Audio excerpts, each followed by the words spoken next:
हजार साल सोमनाथ से क्या संदेश। नमस्कार, आपके साथ मैं हूं नवजोत रंधावा और इसी पर आज हम बात करेंगे। भगवान शिव के हर धाम पर आमतौर पर महाशिवरात्रि पर श्रद्धालुओं का रेला उमड़ता है। बड़ा मेला लगता है। हर सोमवार को भी तमाम भक्त महादेव का जलाभिषेक करने पहुंचते हैं। लेकिन गुजरात में भोले बाबा के पहले ज्योतिर्लिंग पर महाशिवरात्रि से पहले ही भव्य उत्सव हो रहा है। दरअसल सोमनाथ धाम में आज से स्वाभिमान पर्व मनाया जा रहा है और इस सिलसिले में यहां पर कई भव्य आयोजन हो रहे हैं। तो ऐसे में देश भर के शिव भक्तों का यहां जमावड़ा लाजमी है। ओम का जाप हो रहा है, मंत्रों का पाठ हो रहा है। तो हम आपको सोमनाथ धाम में चल रहे स्वाभिमान पर्व की हर तस्वीर दिखाएंगे और इससे जुड़ी हर जानकारी आपको देंगे। क्यों शिव का सबसे चमत्कारी धाम है सोमनाथ, कैसे मिला ज्योतिर्लिंग में पहला स्थान और क्या है चंद्रदेव का सोमनाथ से कनेक्शन। हजार साल सोमनाथ से क्या संदेश।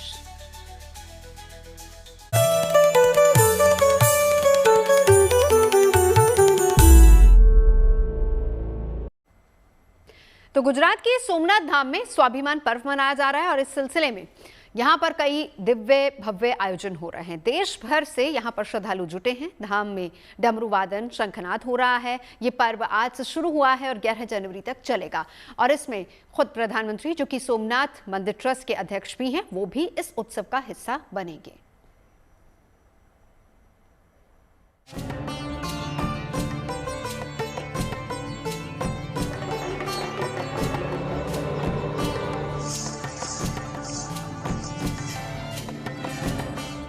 एक और अरब सागर की लहरें, पास ही गिर के जंगलों का सौंदर्य, एक ऐसा पावन स्थान जहां हिरण, कपिला और सरस्वती नदियों का मिलन होता है।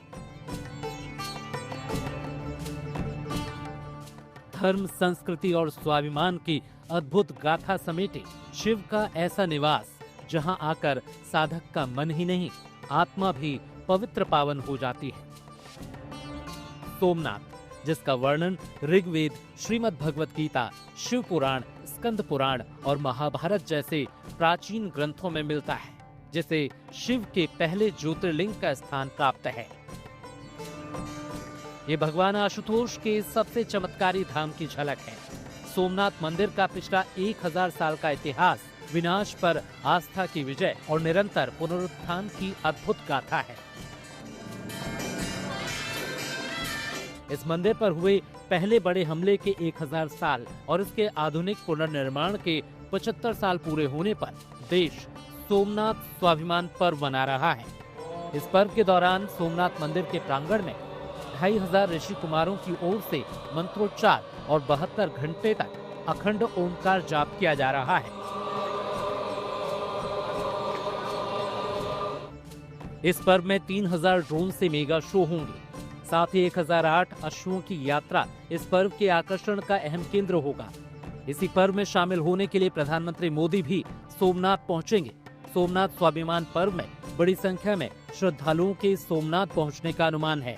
यहाँ का वातावरण सोमनाथ का बहुत दिव्य है। इतना आनंद आ रहा है, लग रहा है यहाँ ही रुक जाए। बहुत अच्छा लग रहा है। हमारे प्रधानमंत्री भी आ रहे हैं 11 तारीख को, हम तब भी आएंगे और आज भी आए हैं। सोमनाथ दादा की बहुत अच्छी वेव्स यहाँ है सभी जगह।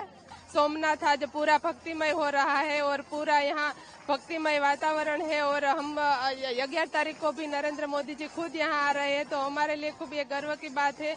आज भी आए हैं और 11 तारीख को भी आएंगे। बहुत बहुत बढ़िया वातावरण है और हम सब ने पहले योग किया और बाद में अब सत्संग भजन कर रहे हैं। जाहिर है सोमनाथ धाम से भक्तों की अटूट आस्था जुड़ी है।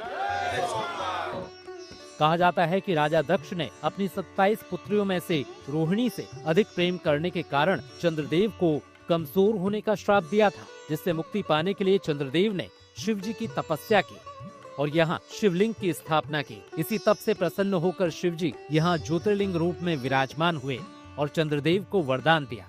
इसलिए शिव के इस धाम का नाम सोमनाथ पड़ा है और 12 ज्योतिर्लिंगों में इसे पहला स्थान प्राप्त है। सोमनाथ स्वाभिमान पर्व का आज से प्रारंभ हुआ है। तस्वीरें आप देख पा रहे हैं गुजरात के गांधीनगर स्थित पौराणिक मंदिर धौलेश्वर महादेव में खुद मुख्यमंत्री भूपेंद्र पटेल की मौजूदगी यहाँ देखी जा रही है। सोमनाथ स्वाभिमान पर्व खासियत इसलिए मनाया जा रहा है क्योंकि सोमनाथ मंदिर को तहस नहस करने की कोशिश कई सालों तक आक्रांताओं द्वारा की गई, लेकिन उसके बाद भी सोमनाथ मंदिर जस का तस खड़ा है। सोमनाथ धाम से भक्तों की अटूट आस्था भक्ति जुड़ी है। इसे मोक्ष का द्वार भी कहा गया है। मान्यता ये भी है कि यहाँ पूजा उपासना करने पर चंद्रदेव की विशेष कृपा मिलती है और चंद्रदोष से मुक्ति मिलती है। मंदिर के आसपास की कुदरती सुंदरता तो कमाल है ही, मंदिर की बनावट और शिल्प भी बेमिसाल है। जानकारों के अनुसार सोमनाथ मंदिर को चालुक्य शैली में बनाया गया है। निर्माण के लिए पीले बलुआ पत्थर का प्रयोग किया गया है। इसका शिखर करीब 155 फीट ऊंचा है। सोने का कलश और विशाल मंडपम इसका आकर्षण और बढ़ा देता है। हर लिहाज से सोमनाथ धाम अद्भुत है, अतुलनीय है, क्योंकि शिव का ये धाम महज आस्था भक्ति विश्वास का केंद्र नहीं, इससे भारतीय सनातन संस्कृति का स्वाभिमान भी जुड़ा है।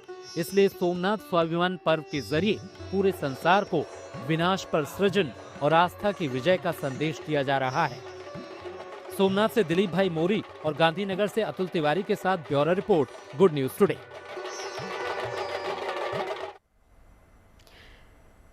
हजार साल सोमनाथ से क्या संदेश, इसी को लेकर हम चर्चा करें और वहां की तस्वीरें भी हम आपको लगातार दिखाते रहेंगे क्योंकि उत्सव की शुरुआत हो चुकी है। हमारे साथ खास मेहमान भी इस वक्त जुड़ चुके हैं जिनके साथ लगातार चर्चा करेंगे। सोमनाथ मंदिर की महिमा के बारे में जानेंगे, इतिहास के बारे में जानेंगे और साथ ही साथ ये संदेश क्या है पूरी दुनिया के लिए, इस पर भी हम चर्चा करेंगे। डॉक्टर रवि भट्ट इस वक्त हिस्टोरियन हमारे साथ मौजूद हैं। बाकी मेहमान धीरे धीरे जैसे जुड़ेंगे उनसे चर्चा की शुरुआत करेंगे। सबसे पहले डॉक्टर रवि आपके पास आते हुए, हजार साल ये संदेश क्या है भारत के लिए भी और दुनिया के लिए भी स्वाभिमान पर्व का? भारत के लिए ये सबसे बड़ा संदेश ये है कि हमारे विदेशी जो आक्रमणकारी थे, इन्वेडर्स थे, उनसे हमें कैसे निपटना चाहिए। उन जो विदेश की जो ताकतें हैं जो हमारे देश को लूटना चाहते थे या हमारी सरकार को अस्थिर करना चाहते हैं आज, तो हमें ये संदेश लेना चाहिए था। 1026 से हमें संदेश लेना चाहिए था कि कैसे वो लोगों ने यहाँ की कमज़ोरियों का फ़ायदा उठाते हुए वो वहाँ से आके अफ़गानिस्तान से आते हैं और यहाँ पर आके चूँकि हम लोग जात वगैरह के अंदर बटे हुए थे, तमाम आपस में धर्म, छोटे छोटे धर्म संप्रदायों में बटे हुए थे और आपस में लड़ते रहते थे। इस वजह से हमें विदेशी आक्रमणकारी जो थे मोहम्मद गजनी, उसको ये मौका मिला कि वो आए और आसानी से हमको जीत के चला जाओ। एक बार दो बार नहीं, दर्जनों बार वो हमारे पास आया, 16-17 बार आया और छोटी छोटी झड़पों से लेके और आक्रमण उसने करा। और हमारे यहाँ का जो जितना हमारा जो एक हमारी छोटी सी कमज़ोरी कि हमारे अंदर जो डिफरेंट जो हम लोग अस्थिरता थी, हम लोग डिफरेंट संप्रदाय आपस में लड़ते रहते थे और डिफरेंट राजपूत राज आपस में लड़ते रहते थे, उसका फ़ायदा उठा के हमारे तमाम इतना गुण था कि हमारे इतना सोना था, हमारा जो सोमनाथ मंदिर था उसको तमाम गांव दान करे गए थे जिनका के पैसा वहाँ से आता था। इसके अलावा वहाँ से वो जो भक्त लोग पैसा देते थे, तो इतना पैसा था कि जब 1026 के अंदर मोहम्मद गजनी ने उसको लूटा है तो वहाँ से वो करीब 2 करोड़ दिनार के बराबर तो वो ले गया पैसा और इसके अन्य संपत्ति, उसके बाद सोना तमाम यहाँ से लेके चला गया। तो इसका जो आपने संदेश की बात की, तो मैं केवल इतना ये कहना चाहता हूँ कि इतने खाली हमारे यहाँ पर ही खाली हमारी धन संपत्ति नहीं लौटी, हमें अपमानित करा, हमारे यहाँ से शिवलिंग को उठा के लेके चला गया और जिसको कि वहाँ पर तोड़ के उसने मस्जिद की सीढ़ियों में लगा दिया था। तो ये हमारी केवल ये संदेश हमको मिलता है, अगर हम एकजुट होके नहीं रहेंगे, धर्म में बटे रहेंगे, अगर हम अपनी छोटी छोटी समस्याओं को आपस में ना निपटा के बाहरी आक्रांताओं को या तो साथ देंगे और या हम एक निष्पक्ष होकर खड़े हो जाएंगे और हमें अपने ही देश किसी इंसान को पिटते देख लेंगे, तो इसका नतीजा ये निकलेगा। इतिहास हमको सिखाता है, 1026 सिखाता है हमको, तो हमको उसके बाद 1200 रफली 99-96 सिखाता है जब खिलजी ने इसको तोड़ा। उसके बाद में इसको हमें 1375 से लेके 1395 के बीच का पीरियड है जब इसको जफर खान शाह ने इसको करा, इसके ऊपर आक्रमण करा। इसी ढंग से एक बार नहीं हुआ, इसी ढंग से 51 के अंदर इसके अंदर महमूद बेगड़ा ने इसके ऊपर आक्रमण करा और इसको तोड़ा, और औरंगजेब ने उसके बाद में 1706 के अंदर आके के अंदर इसको तोड़ा। तो अगर हम इतिहास से नहीं सीखेंगे, क्योंकि अगर 1026 में हमने इतिहास से ये सीख लिया होता तो ये दोबारा रिपीट नहीं होता। ये दोबारा रिपीट, और हमारा खाली धन संपत्ति हमारी नहीं जाती, हमारा आत्मविश्वास जो टूटा, जिसमें सदियों हमको लग गए उससे रिकवर होने के लिए, उसका ही नतीजा ये निकला कि पहले मुस्लिम थे, मुस्लिम्स के बाद में इसमें यहाँ पर अंग्रेज आए, अंग्रेजों ने हमको करा। हमारी आने वाली आपको सेंचुरी आफ्टर सेंचुरीज हम इतना डिमोरलाइज रहे। तो ये संदेश जो आपने कहा ये बहुत आवश्यक है कि हम इस बात को, एक इतिहास से अगर हम नहीं सीखेंगे तो इतिहास दोहराएगा। नहीं, इसीलिए इतिहास पहले भी दोहराया है। बिल्कुल, इसीलिए डॉक्टर रवि, क्योंकि देखिए 72 घंटे तक ये पूरा आयोजन है और इतिहास किस तरीके से बार बार आक्रमण हुए और कैसे स्वाभिमान के साथ ये खड़ा रहा, और इसीलिए इस पर्व का आयोजन भी किया गया है। ये संदेश एक दुनिया के लिए भी है कि देखिए भारत पर कितना भी कोई जुल्म क्यों ना कर ले, लेकिन भारत की ताकत क्या है, भारत कैसे स्वाभिमान के साथ खड़ा होता है और आज एक विकसित देश की ओर बढ़ रहा है।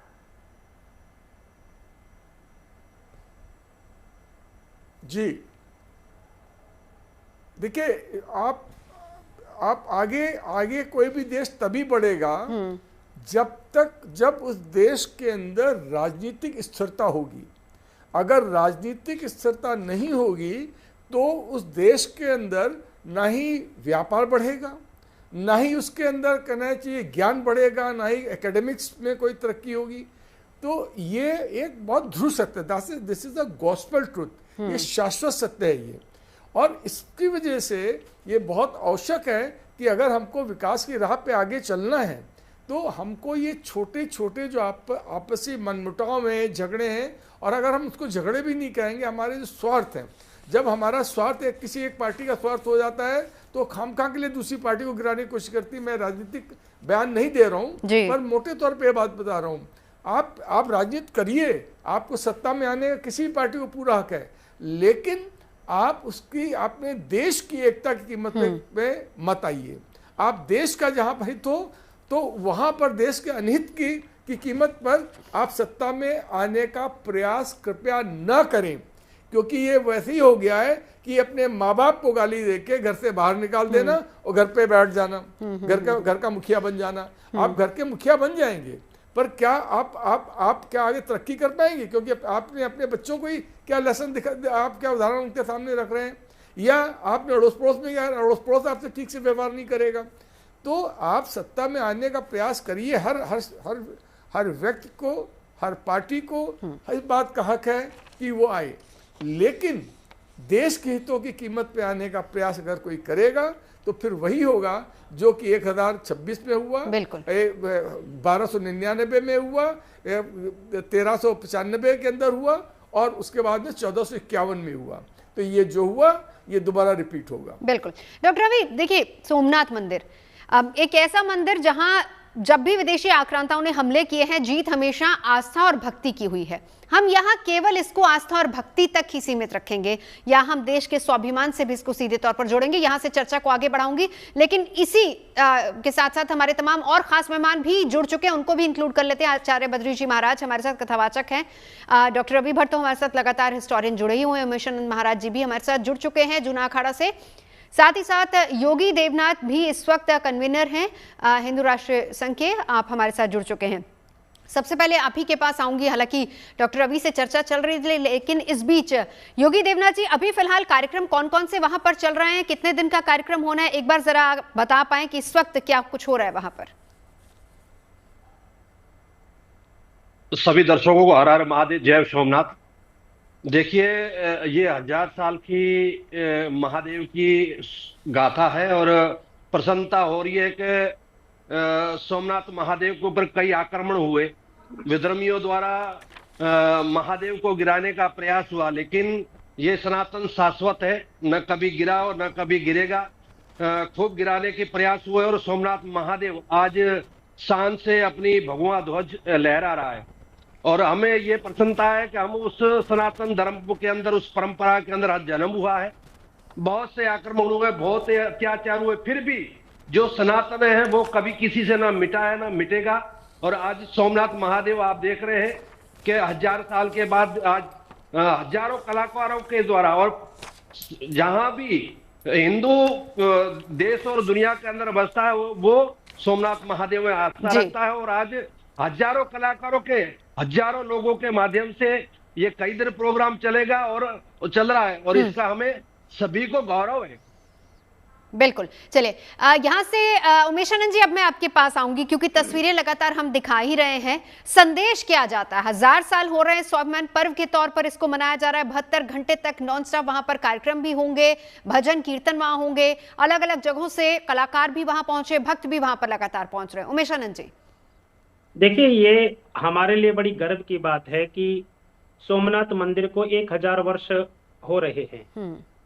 अब 1000 वर्ष क्यों हो रहे हैं? अगर उसके पीछे इतिहास में जाकर देखें तो किस प्रकार से दमनकारियों ने, आक्रमणकारियों ने इस मंदिर को विध्वंस करने के लगातार कुचक्र चलाए, और हमारी आस्था का केंद्र, सनातन की आस्था का केंद्र, हिंदुओं की आस्था का केंद्र, यह प्रथम ज्योतिर्लिंग है। इस प्रथम ज्योतिर्लिंग को विध्वंस करने के पीछे क्या कारण रहे, किन लोगों ने करा, अब हम सब जानते हैं। मोहम्मद गौरी से लेकर, मोहम्मद गजनवी से लेकर, अलाउद्दीन खिलजी से लेकर, औरंगजेब से लेकर हमारे पवित्र शिवलिंग को विध्वंस किया गया, मंदिर को तोड़ा गया। और आप कल्पना करके देख लीजिए, 6 जनवरी 1026 को, 6 जनवरी 1026 को वह आक्रांता भारत के अंदर आता है और मंदिर को तोड़ता है, और 6 जनवरी 2026 को इसके 1000 वर्ष, इसके जीर्णोद्धार जो हो रहा है, हुआ है। ये हमारे लिए गर्व की बात है, लेकिन हमको अपने इतिहास को नहीं भूलना चाहिए। अगर आज सोमनाथ मंदिर में इतना भव्य कार्यक्रम किया जा रहा है, लेकिन इसके इतिहास में जाकर भी ये भी हमको समझना है कि इसको तोड़ा गया था, उसके आज पुनरुत्थान है, आज वो अपने स्थान पर खड़ा हुआ है, लाखों हिंदुओं की आस्था का केंद्र है। लेकिन मन में ये पीड़ा होती है कि क्यों हमारे पवित्र शिवलिंग को विध्वंस किया गया, क्यों हमारी आस्था पर आघात किया गया। ये चिंता की बात है। हमारे इतिहास में हमारे नौजवानों को, भारत के लोगों को उस इतिहास के बारे में भी जानकारी होनी चाहिए। नहीं, उसके बारे में डॉक्टर रवि हिस्टोरियन हमें लगातार बताए रहे। लेकिन उमेश आनंद जी, जो मैं आपसे जानना चाह रही हूँ, देखिए कई बार आक्रांता यहाँ पर आए, तोड़ा गया, लेकिन जिस स्वाभिमान के साथ वो खड़ा और जितनी आस्था वहां पर है वो शायद कहीं नहीं। पहला ज्योतिर्लिंग आपने उसका जिक्र भी किया शास्त्रों में, हालांकि क्या कुछ इसके बारे में जिक्र मिलता है वो हम बद्री जी महाराज जी से जानेंगे। लेकिन आज ये पर्व, ये जो तस्वीरें आ रही हैं सोमनाथ से, जहां पर 72 घंटे का पर्व मनाया जा रहा है, खुद प्रधानमंत्री वहां पर पहुंचने वाले हैं, ये दुनिया को क्या संदेश दे रहा है? देखिए, दुनिया को ये स्पष्ट संदेश है, प्रत्येक विध्वंस के बाद एक विकास होता है। जब विध्वंस होता है तो उसके आगे एक विकास होता है। आज जो यह 72 घंटे का उत्सव मनाया जा रहा है, किस चीज का प्रतीक चिन्ह है? ये संपूर्ण सनातन में एक संदेश देता है कि कितने ही विध्वंस आप कर लीजिए, हम विकास की उस कसौटी पर खरे उतरेंगे। और भगवान शंकर के प्रति हमारी अगाध आस्था, ये जो 72 घंटे का वह उत्सव चल रहा है, ये संदेश पूरे भारतवर्ष को देता है, संपूर्ण मानव जाति को देता है कि गिरते हैं फिर उठिए और उठकर चलिए। ये विध्वंस होता रहेगा, लेकिन अपने इतिहास को याद करिए। मुझको लगता है कि सनातन ने शांति का पैगाम दिया। सनातन किस चीज का सम्मान करता है? सबको एक साथ लेकर चलने का सम्मान करता है। आज लाखों करोड़ों सनातनी वहां एकत्रित हैं और भगवान शंकर की भक्ति में डूबे हुए हैं। ये आनंद का पल है और यह शांति का पल है। संपूर्ण विश्व को हम शांति का संदेश देते हैं कि आइए, हमारे बीच में आइए, हमारी संस्कृति को स्वीकार करिए, हमारे में मिलिए और भगवान शंकर का नाम लीजिए। यही आनंद है, क्योंकि भगवान शंकर ही सर्वोपरि हैं। वही एकमात्र देवों के देव, बिल्कुल बिल्कुल, और उनसे बड़ा संसार में कोई देव नहीं है। जी चलिए, हम साथ ही साथ बताते चले दर्शकों को कि ये सीधी तस्वीरें भी लगातार हम वहां से आपको दिखा रहे हैं। देखिए किस तरीके से पूरा भक्तिमय माहौल वहां पर हो रखा है। 72 घंटे का ये पूरा उत्सव मनाया जा रहा है। भजन कीर्तन वहां पर लगातार चल रहा है, बड़ी संख्या में लोग वहां पर पहुंचे, डमरू वादन वहां पर चल रहा है। ये तस्वीरें सीधी हम आपको सोमनाथ से ही दिखा रहे हैं। बद्री जी महाराज भी हमारे साथ मौजूद है। इन्हीं तस्वीरों के साथ जरा बद्री जी महाराज धार्मिक और आध्यात्मिक महत्व के बारे में भी जानना चाहेंगे सोमनाथ की। आज के इस पावन पर्व पर, जो कि 50 वर्षों के बाद अपने भूत भोलेनाथ के साथ में, उनके मंदिर के साथ में, उनकी प्रतिमा के साथ में, उनके भक्तों के साथ में और हम सबकी आस्था के साथ में, जो बहुत बड़ी चुनौती भी रही। बद्री जी, आपकी आवाज थोड़ी कम सुन पा रहे, थोड़ा सा अगर आप माइक क्लोज कर लेंगे तो आपकी आवाज क्लियर आ जाएगी। ना खराब है, कोशिश करूंगा। कि आज जो हमारी आस्था के ऊपर आघात किया गया था, आज से 1000 वर्ष पहले, केवल सोमनाथ ही नहीं, अनेक हमारे देवालयों को, मंदिरों को इन धर्मियों ने किया और साथ ही साथ हमारी आस्था को चुनौती दी। लेकिन ये भारतवर्ष है, ये आस्था का केंद्र है। बद्री जी, मैं लौटी हूँ आपके पास, आपकी आवाज हम ठीक से सुन नहीं पा रहे हैं, आप अपनी बात रखिएगा। लेकिन उससे पहले डॉक्टर रवि, अब मैं आपके पास आती हूँ।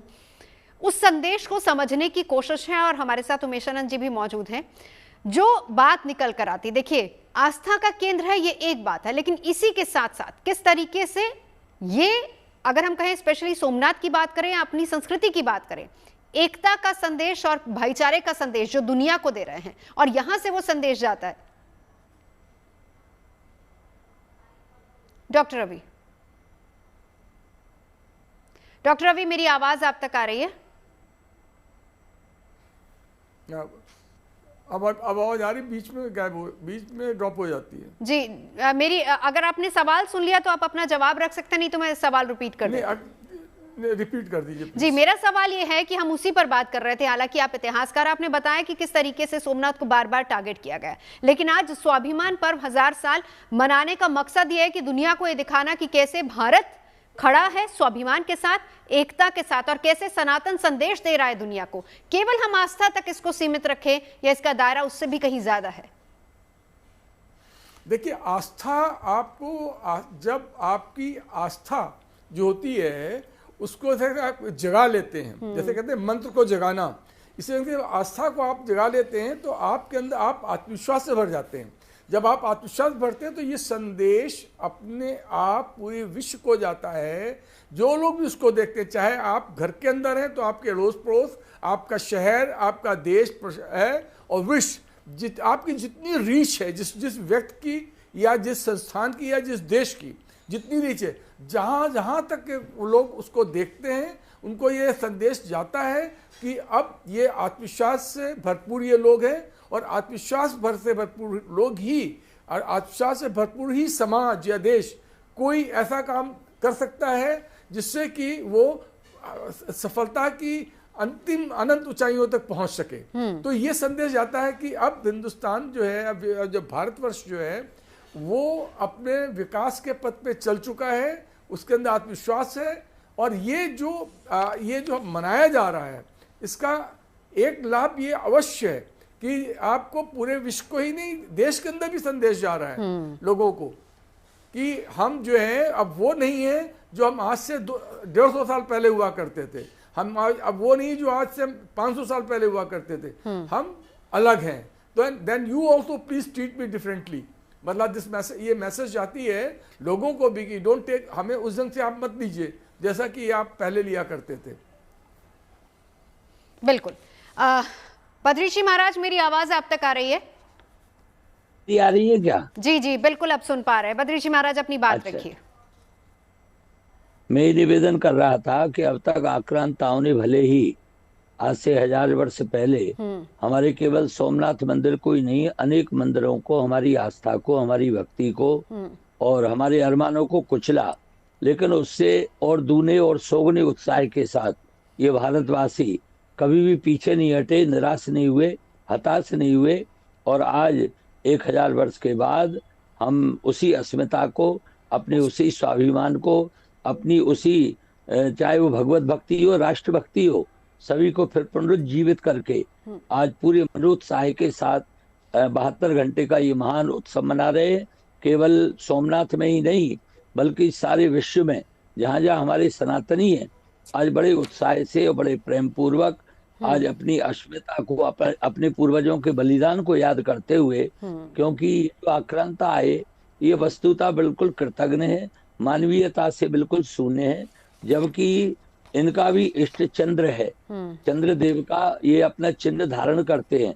लेकिन चंद्रदेव और चंद्रवंशी हैं ये, और शिव भक्त भी हैं ये, यहाँ तक कि कहा जाता है कि मक्का मदीना में भी वहाँ शिवलिंग ही है, परंतु ये किसी को मानने वाले नहीं है, कृतज्ञ है, राक्षस प्रवृत्ति के हैं, आसुरी प्रवृत्ति इनमें घोर रूप से भरी हुई है।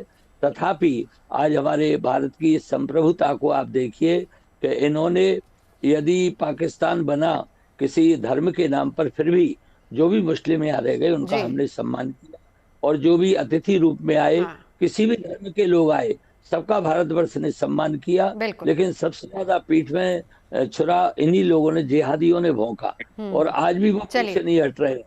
लेकिन आज हम उस मैं लौटूंगी आपके पास, इसी पर चर्चा को हम आगे बढ़ाएंगे। 1000 साल और सोमनाथ से संदेश क्या मिल रहा है, इसी को लेकर लगातार चर्चा जारी। 72 घंटे की कार्यक्रमों की शुरुआत वहां पर हो चुकी है। आस्था का एक महामेला आपको वहां देखने को मिल रहा है, जिसकी सीधी तस्वीरें हम आपको गुड न्यूज टुडे पर भी दिखा रहे हैं। फिलहाल हम आज चर्चा भी कर रहे हैं, लगातार तस्वीरें आपको दिखा रहे हैं 1000 साल और किस तरीके से सोमनाथ में उत्सव मनाया जा रहा है। तमाम खास मेहमान लगातार हमारे साथ मौजूद हैं। योगी देवनाथ जी इस वक्त हमारे साथ जुड़े हुए हैं। योगी देवनाथ जी, मैं आपके पास आना चाहूंगी। जो इन्फॉर्मेशन हमारे पास आई है, मैं चाहूंगी कि उससे आगे की इन्फॉर्मेशन आप हमें बताएं। फिलहाल उससे पहले सीधी तस्वीरें, सोमनाथ से लाइव तस्वीरें भी लगातार हम आपको दिखा रहे हैं, दर्शन भी आपको करवा रहे हैं। साथ ही साथ 3000 ड्रोन से मेगा शो, 108 अश्वों की यात्रा होगी। प्रधानमंत्री मोदी खुद वहां पर पहुंच रहे हैं। बड़ी संख्या में श्रद्धालु देश से भी पहुंच रहे हैं, विदेशों से भी। आपसे जानना चाहूंगी योगी देवनाथ जी, और क्या क्या कार्यक्रम इन 72 घंटों में होने वाले हैं? देखिए, बहुत सारे कार्यक्रम हैं इस 72 घंटे के अंदर, और कार्यक्रम हमेशा चलते रहेंगे। और महादेव की हमेशा कृपा रही है, सोमनाथ महादेव की, गुजरात और भारतवर्ष के अंदर और समस्त हिंदू समाज के ऊपर।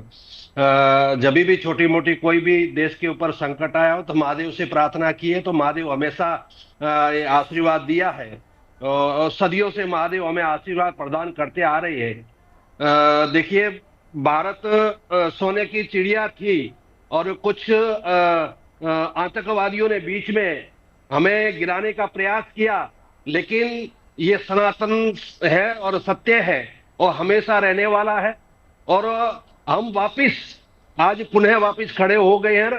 खाली आप सोमनाथ नहीं, भारतवर्ष के अंदर जितने भी हमारे आस्था के जो केंद्र हैं, आप देख रहे हैं, जैसे श्री राम जन्मभूमि हो या काशी विश्वनाथ हो, महाकाल हो, और हमारे गुजरात के अंदर जैसे पावागढ़ हो, अंबाजी मंदिर हो, द्वारिका हो, हर जगह जो हमारे जो देवस्थान, जो विधर्मियों ने उसको गिराने का प्रयास किया, या उसको तोड़ा गया, तो वो आज पुनः खड़े हो गए और पूरे विश्व को एक सनातन आज संदेश दे रहा है कि सनातन हमेशा के लिए बचाने का जो नारा कहता है, जियो और जीने का जो बात करता है, वो सत्य है। और आज कितने भी विधर्मियों ने, कितने भी आतंकवादियों ने हमारे को गिराने का प्रयास किया, हमारी आस्था को गिराने का जो प्रयास किया, लेकिन आज पुनः हम वापस खड़े हो गए। और ये हमें खुशी की बात है कि दुनिया के अंदर भारतवर्ष की जो ताकत बढ़ रही है।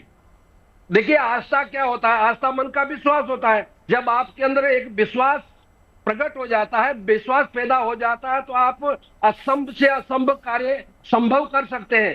तो आज पूरे भारतवर्ष के अंदर हर नागरिक के अंदर इस सनातन और आस्था के माध्यम से आज वापिस वो ऊर्जा उत्पन्न हो गई और विश्व को हम संदेश दे रहे हैं।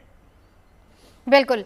उमेशानंद महाराज जी, यहीं से अपनी बात को आगे बढ़ाइएगा। सोमनाथ मंदिर 1000 साल के पिछले इतिहास का अगर मैं सार आपसे जानना चाहूं, समझना चाहूं तो उसके बारे में लेकर विद्वानों में अनेक अनेक प्रकार के प्रश्न हैं।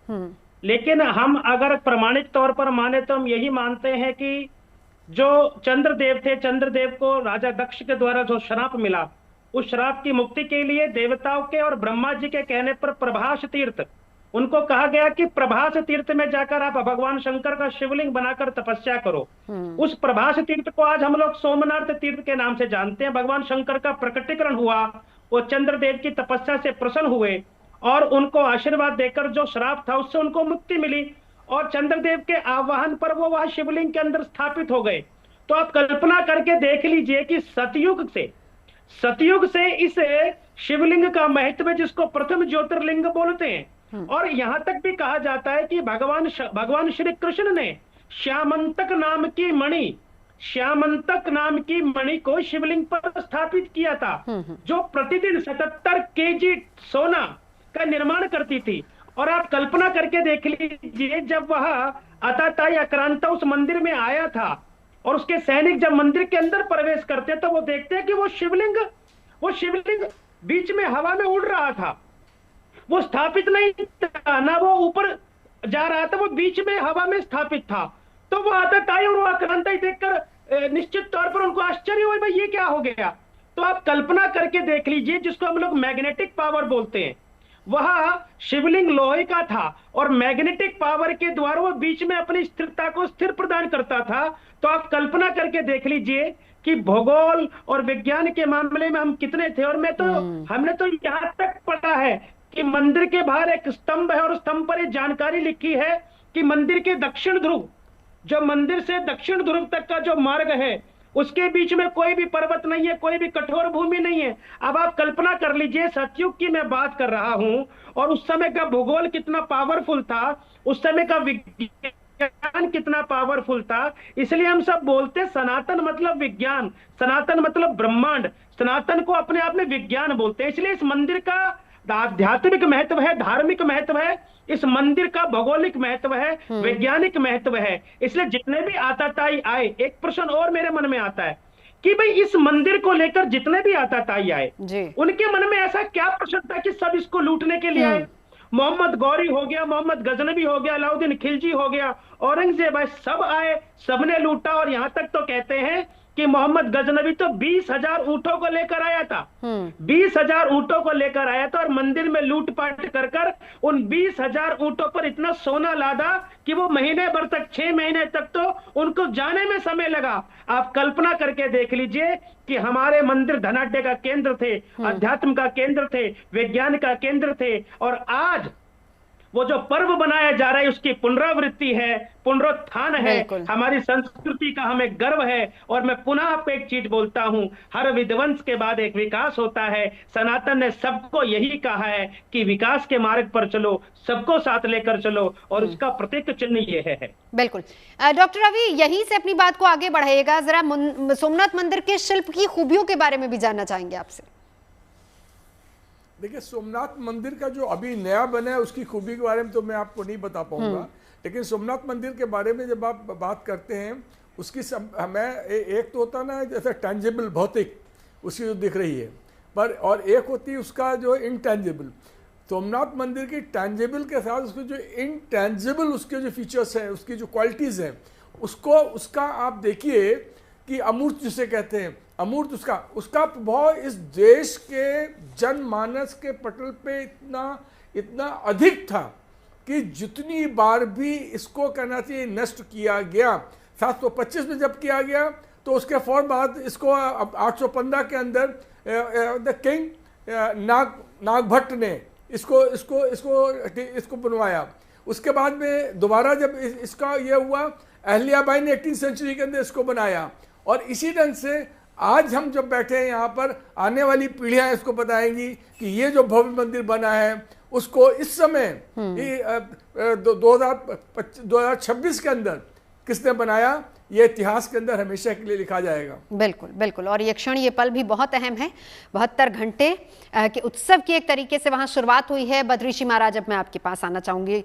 ऋग्वेद, भगवद गीता, शिव पुराण, स्कंद पुराण, महाभारत, हर जगह पर इसका वर्णन मिलता है। कोई एक कथा हम आपसे सुनना चाहेंगे इससे जुड़ी। भोलेनाथ का तो यद्यपि प्रताप इतना है, शायद ही कोई पुराण हो जिसमें उनकी चर्चा ना हो। विशेष करके वायु पुराण, लिंग पुराण, शिव महापुराण और महाभारत, इनमें बहुत विस्तार से वर्णन है और वेदों में भी इसकी चर्चा है। वस्तुतः दक्ष को जब ब्रह्मा जी ने प्रजापतियों का अध्यक्ष बना दिया तो उस समय दक्ष की 60 कन्याएं हुई। उनमें से उन्होंने 27 का विवाह चंद्रमा के साथ में किया, इसमें 13 का धर्म के साथ में किया। तो वह जो 27 पत्नियां थीं, जो हम 27 नक्षत्र जानते हैं, अश्विनी, भरणी, कृतिका, रोहिणी, मृगशिरा, आर्द्रा, पुनर्वसु इत्यादि, ये 27 नक्षत्र ये चंद्रमा की पत्नियां हैं, क्योंकि दक्ष ने 27 का विवाह चंद्रमा के साथ में किया, बड़े विधि विधान और बड़ी भाव से, श्रद्धा से।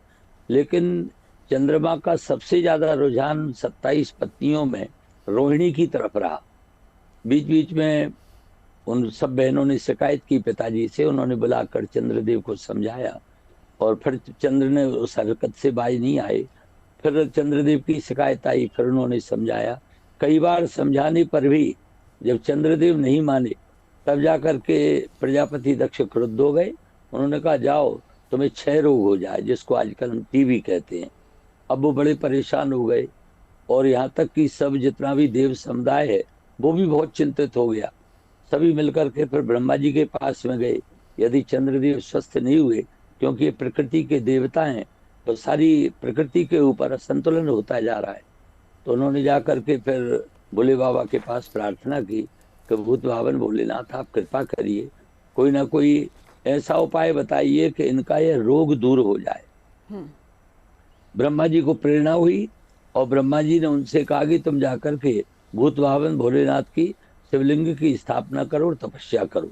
उन्होंने बहुत समय तक महामृत्युंजय मंत्र का जप किया, करोड़ों की संख्या में महामृत्युंजय का जप किया।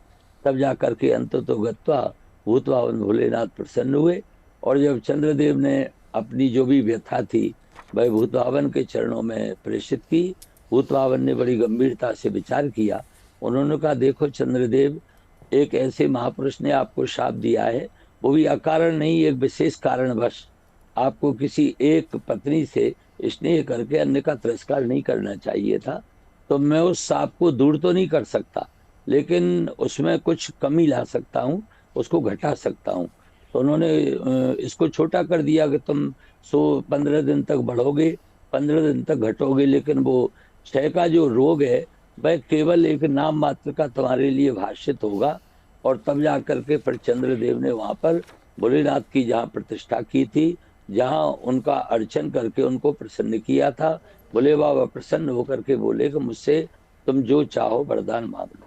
उन्होंने कहा भगवान आप प्रत्यक्ष रूप से यहाँ पर विराजमान रहें और जो भी भक्त आपका दर्शन करे, आपका स्मरण करे, आपके ऊपर ला करके और जलाभिषेक करे, उसकी समस्त कामनाओं को आप पूर्ण करें। और जो 12 ज्योतिर्लिंग स्थापित हुए उसमें प्रथम स्थान आपको प्राप्त हो। तब से ये सोमनाथ हमारे पूरे भारत ही नहीं, संपूर्ण विश्व में आस्था का केंद्र है। वैज्ञानिक दृष्टि से, भौगोलिक दृष्टि से और हर दृष्टि से सोमनाथ की हमारे जीवन में बड़ी महत्ता रही। समुद्र के किनारे होने से, और ये वहां से समझो भारत की सीमा का प्रारंभ भी होता है। लेकिन सभी पुराणों में फिर वर्णन है कि जब से चंद्रदेव के ऊपर भोलेनाथ की कृपा हुई तब से, और चंद्रमा के आराध्य होने के कारण सभी देवताओं ने भी जाकर उनका पूजन किया और सारे विश्व ने उसको 12 ज्योतिर्लिंग का प्रथम ज्योतिर्लिंग मान करके आज तक उसी मान्यता के द्वारा अपने मनोरथों को पूर्ण किया। बिल्कुल। अब उमेशानंद महाराज जी मैं आपके पास आना चाहूंगी। देखिए कहते हैं ना, इतिहास से हम बहुत कुछ सीखते हैं और आज अभी तक की चर्चा में आप सभी ये बता रहे हैं कि कहीं ना कहीं जब हम 1000 साल के संदेश की बात करते हैं, शांति का संदेश है, एकता का संदेश है, जो यहां से पूरे संसार को दिया जा रहा है, लेकिन संदेश अपने भारतवर्ष के लिए भी। आज हम 2026 में हैं, हम विकसित भारत के लक्ष्य की ओर अग्रसर हैं। जब हम उसकी ओर अग्रसर होते हैं तो फिर देशवासियों के लिए ये मंदिर, ये स्थान, ये उत्सव, जो 3 दिन का ये बड़ा उत्सव है, स्वाभिमान उत्सव जिसका नाम है, वो क्या संदेश देता है? देखिए, आपने बड़ा महत्वपूर्ण प्रश्न किया। जैसे एक शरीर के अंदर आत्मा का महत्व और स्थान होता है, इसी प्रकार से सोमनाथ ज्योतिर्लिंग का भारतवर्षी नहीं संपूर्ण विश्व में रहने वाले सनातनियों के लिए वैसा ही स्थान है। और जहां तक यहाँ 72 घंटे का जो उत्सव है, आप देखिए संपूर्ण विश्व इस दिन की प्रतीक्षा कर रहा था। जहां जहां सनातनी रहता है इस दिन की प्रतीक्षा कर रहा था कि वह घटना जो घटी उसको 1000 वर्ष पूर्ण हुए और आज वह मंदिर एक पुनः भव्यता के रूप में वहां खड़ा हुआ है, जो करोड़ों करोड़ों हिंदुओं की आस्था का केंद्र है। देखिए, मैं बड़ी महत्वपूर्ण बात बोलता हूं कि हमारे मन में कभी निराशा आ जाती है, कभी कभी हम अनेक प्रकार के संकटों से गिर जाते हैं और नकारात्मक शक्तियां हम लोगों पर हावी हो जाती हैं।